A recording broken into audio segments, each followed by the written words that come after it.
I hadn't been home for Christmas in 6 years. Work, distance, money, life, it all got in the way. But this year something pulled at me.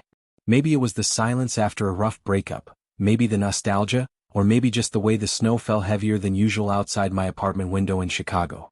I booked a last-minute flight to Vermont and didn't even tell my mom. I wanted it to be a surprise. I rented a car at the airport and drove through the familiar winding roads of my childhood. Everything looked the same but smaller: the general store with the creaky porch, the schoolyard with the crooked swing, the red mailbox at the end of our street. When I pulled into the driveway, my heart was pounding. There were Christmas lights strung across the porch railing just like she used to do. Smoke curled from the chimney. It smelled like cinnamon and pine. I knocked, even though I had the spare key in my coat pocket. Footsteps. Then the door opened. It was my mom. Same soft face, graying hair pulled into a loose bun, apron dusted with flour. She looked at me and smiled politely. "Hi. Can I help you?" I laughed, thinking it was a joke. "Mom, it's me. Tyler." She blinked. Her face didn't change. "I'm sorry, I think you have the wrong house." For a second I couldn't speak. I looked past her. There was a fire going in the living room. Stockings were hung, 4 of them. A tall man's coat on the hook. A child's boots. I was frozen. "Mom," I said again, quieter. "It's me." She stepped back, her hand resting lightly on the door. "I'm sorry, I really don't know you." I started shaking. I wanted to ask what kind of joke this was, but there was no glimmer in her eyes. No warmth. She genuinely didn't recognize me. I backed away slowly and got into my car. She closed the door before I even started the engine. I drove down the road and parked by the lake, just sitting there in disbelief. I called her. Straight to voicemail. I called again. Nothing. Then I called my sister. "Emily," I said when she picked up, "what's going on?" "Mom," she didn't know me. There was a pause on the other end. Then she said, "Tyler? Mom has Alzheimer's." The words hit like ice water. She was diagnosed 2 years ago. I didn't know how to tell you. You were always so far away, and she didn't remember much by then. She forgets people. Sometimes even me. I just sat there, staring at the snow collecting on my windshield. "She lives with her partner now," Emily added gently. "That's who you saw. The stockings, the boots." I didn't go back to the house. I checked into a motel instead. I thought I was coming home for Christmas, but the home I knew was gone. And my mom, she's still there, but somewhere else entirely. The motel room smelled like old wood and cheap soap. I didn't even turn on the TV. I just sat on the edge of the bed with my phone in my hand, screen dimmed, mind racing. I kept seeing her face, how calm she looked when she told me I had the wrong house. Not scared. Just neutral, like I was a delivery guy who got the address mixed up. I barely slept that night. Around 3 a.m. I started scrolling through old photos. Birthdays. Christmas mornings. A blurry one of me and her making gingerbread cookies, flour all over our faces. She was laughing in that one. I stared at that photo for a long time. And then I cried. Not loud, not dramatic. Just quiet, tired crying, the kind that seeps out when you're too exhausted to hold it anymore. The next morning I called Emily again. "I want to see her," I said. "Really see her. There's a chance she might remember me even for a second. I need that." She agreed to meet me at a local diner later that day. When she walked in, I almost didn't recognize her. We drifted so far apart. But the moment we hugged, something clicked into place. Like we were 2 broken pieces of the same thing. Over coffee and pancakes, she told me everything. How Mom had started forgetting small things, leaving the stove on, calling people by the wrong names. Then came the confusion. The fear. The blank stares. Emily had stepped in when things got dangerous. She moved Mom in with her and her partner, Drew. The stockings. The boots. Their kid. "She has good days," Emily said. "Days when she smiles for real. Sometimes she even remembers songs from when we were kids." I nodded. "What about faces?" "Not often. But sometimes if something clicks, a voice, a smell, a touch, it can spark something. It never lasts, but it means something." Later that afternoon we drove back to the house. I stayed in the car while Emily went in first. She came back out after a few minutes and waved me in. My heart was thundering in my chest as I stepped through the front door.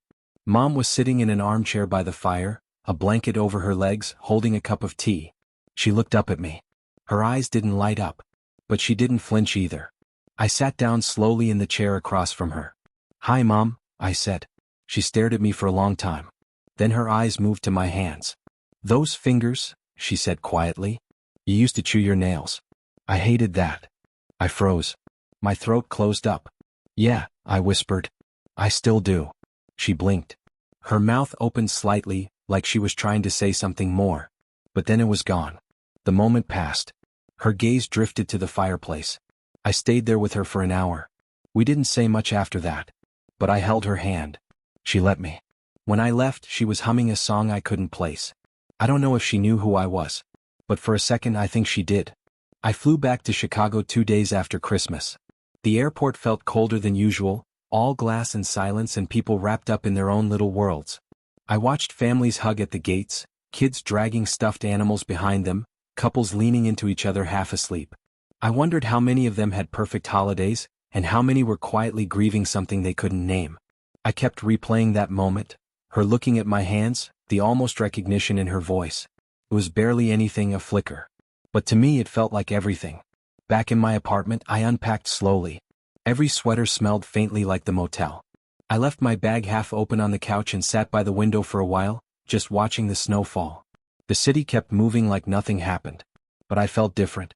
Over the next week, I called Emily more than I had in the last 5 years combined. Sometimes she put Mom on the phone. Sometimes Mom would just breathe quietly and say nothing. But I didn't mind. One time she asked if I was the boy who fixed her porch swing. I guess I could be, I told her. She laughed softly. You had kind eyes. After we hung up, I cried again. But this time it wasn't from grief. It was something else. Maybe peace, maybe guilt, maybe just the strange weight of love that keeps shifting shape as you grow older. A few days into the new year, I started looking at jobs in Vermont. At first, it was just a thought. Then it turned into saved listings. Then applications. I didn't tell Emily yet. I wasn't even sure if I'd go through with it, but I knew deep down something had changed. I didn't want to keep running from the pieces of myself I'd left scattered across that old town. I realized that going home for Christmas wasn't just about trying to reclaim the past. It was about understanding what's left when the past lets go of you. And if my mom was drifting away piece by piece, then maybe I could anchor her, even just a little, by being present. By being there. By holding her hand when she forgot who I was, and loving her anyway. That's what home really is, I think. Not a house. Not a memory. A choice. And I was ready to choose it. I moved back in early February. Not all at once. I sublet my place in Chicago and rented a small apartment above a bookstore in town, the kind of quiet, slanted roof place that always smells like dust and paper. The ceilings were low, the floor creaked when I walked, and the heater sounded like it might give up any day. But it felt right. Like I was finally stepping into the part of my life I'd been avoiding. Emily was surprised when I told her. You're serious? She asked over the phone. Yeah, I said. I think I need to be here. For her. For you. For me too. She was quiet for a moment, then said, She's been humming that same tune every day since you left. No words. Just humming. I don't know if she's thinking of you, but I like to believe she is. I started visiting once a week. Then twice. Then almost daily. Some days were harder than others. I'd walk in and she'd call me Michael, her older brother who died when she was 16. Other times she'd look straight through me like I wasn't even there. But every once in a while she'd smile. Ask if I wanted tea. Tell me I looked tired and needed more sleep. One morning in March, I brought over an old photo album Emily had kept stored in a bin for years. We sat by the window as the sun poured in through the glass, and I turned each page slowly. Mom's fingers traced the plastic covers, sometimes pausing on a face or a background. She didn't say much, just little murmurs. But when we got to a photo of me at 5 years old, missing 2 front teeth holding a toy dinosaur, she touched the picture and whispered, "That's my boy." I froze. She didn't look up. She didn't say it again. But she knew. Even if it only lasted 5 seconds. Even if it was gone the next breath. That's when I stopped waiting for a miracle. I stopped hoping she'd wake up one day and remember everything. Our movie nights, the time she danced with me in the kitchen, how she always added extra chocolate chips to my pancakes because she knew I liked them burnt on the edges. Those memories were mine to keep now. Not hers to carry. And that was okay. Because I'd learned something, that showing up matters. That even when someone forgets you, your love doesn't disappear. It leaves traces. In the music they hum. In the warmth of your voice. In the comfort of your presence when their world no longer makes sense. I was no longer a son waiting to be remembered. I was a man finally choosing to remember for both of us. Spring came slowly that year like it was testing the ground before deciding to stay. The snow melted into patches of cold mud, and tiny green things started to poke through the earth like they weren't sure if they were allowed. I started walking with Mom in the mornings. Emily would wrap her in a light jacket, and I'd guide her down the quiet road behind their house, the one that curves past the old barn and into the woods. She liked to listen to the birds. Sometimes she'd stop and look up, lips parted like she was trying to place a sound she used to know by heart. One morning she turned to me and said, "You walk like your father." I didn't correct her. My father died when I was 17 and I hadn't thought about his walk in years. But hearing her say it, even if it wasn't meant for me, lit something in my chest I hadn't felt in a long time. "Yeah," I said. "He had a bad left knee. Dragged it a little." She chuckled. "Too much basketball." She didn't say anything after that. The next day she called me, the neighbor's boy. But that moment stayed with me, like a gift that arrived late but still wrapped in care. By May I was volunteering twice a week at a local memory care center. It wasn't planned. I'd met a woman named Lorraine there who ran music sessions, and one afternoon she handed me a guitar and said, "Play something." Anything. I hadn't touched a guitar in years but my fingers remembered. So did some of the residents. One man sang every word to Stand By Me with tears rolling down his cheeks. A woman clapped off beat and laughed like a child. It felt like magic. No, it felt like truth. Honest, raw, and fleeting. And after each session I'd drive back to Mom and sit with her while she napped. I'd hum songs under my breath and sometimes she'd hum along, never quite in tune but always in time. One evening in late spring, Emily pulled me aside while Mom slept. "You've changed," she said. I shrugged. "So has everything else." She looked at me for a long time. "I'm glad you came back." I didn't answer right away.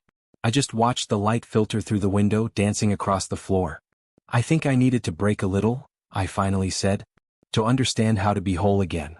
Mom stirred in the next room. And I realized something then. Maybe this wasn't the life I thought I wanted.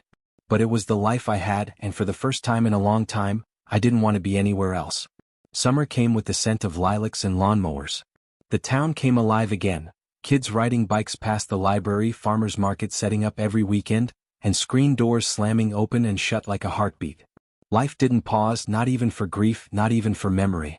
Mom had more bad days than good ones now. She started sleeping more, talking less.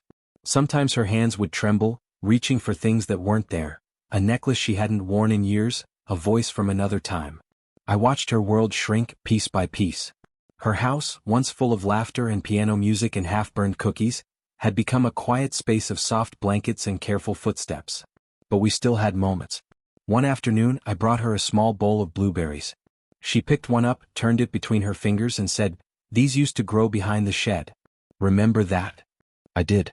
I remembered her making blueberry pie in a chipped white dish, telling me not to eat the filling with a spoon when her back was turned. I remembered purple-stained lips and sugar crust and her singing old soul songs in the kitchen while it baked. "I remember," I said, smiling. She didn't say anything more. Just nodded, slowly, like she trusted me to carry the memory for both of us now. One day in July she didn't wake up until late afternoon. Emily and I sat with her, taking turns wiping her forehead, reading aloud from a book she used to love but could no longer follow. When her eyes finally opened, they didn't look at either of us.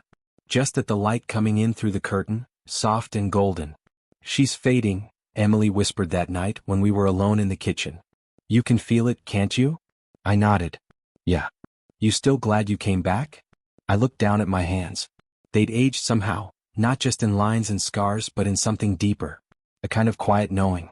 "I don't think glad is the word," I said. "But I don't regret it. Not for a second." The next morning I found a note in my mailbox. It was from Lorraine at the Memory Care Center. She'd written, "You can't hold back time, but you can sit with it. And sometimes that's enough." I read it 3 times. Then I folded it neatly, tucked it into my wallet and drove to the house. Mom was in her chair, dozing. The sun lit up her face just enough to see the fine lines, the softness around her eyes. I sat beside her, took her hand gently in mine, and hummed one of the songs she used to love. She didn't wake, but her fingers curled slightly around mine. And that was enough. Autumn came quietly. The air thinned out, the trees caught fire in shades of orange and red, and the wind took on that familiar whisper, the kind that reminds you everything is temporary. I'd been back almost a year. A strange, full, aching year. Mom's decline wasn't sudden, but it felt like it all the same. By October she no longer spoke at all. She rarely opened her eyes. Eating became difficult. Some days she didn't respond to touch or sound or even music. I kept coming anyway. I read to her, brushed her hair, sat in silence. I memorized the sound of her breath. Then one morning, just as the frost began to stick to the grass, Emily called. Her voice was soft, steady. "She's gone, Ty." The world didn't stop. It never does. But mine slowed just for a moment. Just long enough to hold her absence in my hands. We kept the funeral small. Just family, a few old friends, a quiet service in the woods behind the house where she used to take us for walks. We buried her under a sugar maple, the kind that turns the brightest red you've ever seen before letting go. I spoke, but not from a script. I just said what I felt. That was my mom, I told them. She loved deeply. She sang in the kitchen. She remembered things in pieces, and in the end she forgot almost everything, except how to be gentle. Except how to love. Afterward, I stayed behind when everyone else left. The wind moved through the branches above me. Leaves fell like whispers. I closed my eyes and listened. And in that silence, I heard her again. Not her voice, not her words, but her presence. A warmth. A weight. A shape in the air that would never really disappear. I didn't go back to Chicago. I stayed in Vermont. I kept volunteering. I started writing. I fixed up the porch swing out back like I said I would, the same one she used to sit on while shelling peas or reading a book. Sometimes I still sit there in the early evening watching the light spill between the trees and I talk to her, not because I think she hears me but because it reminds me I'm still her son.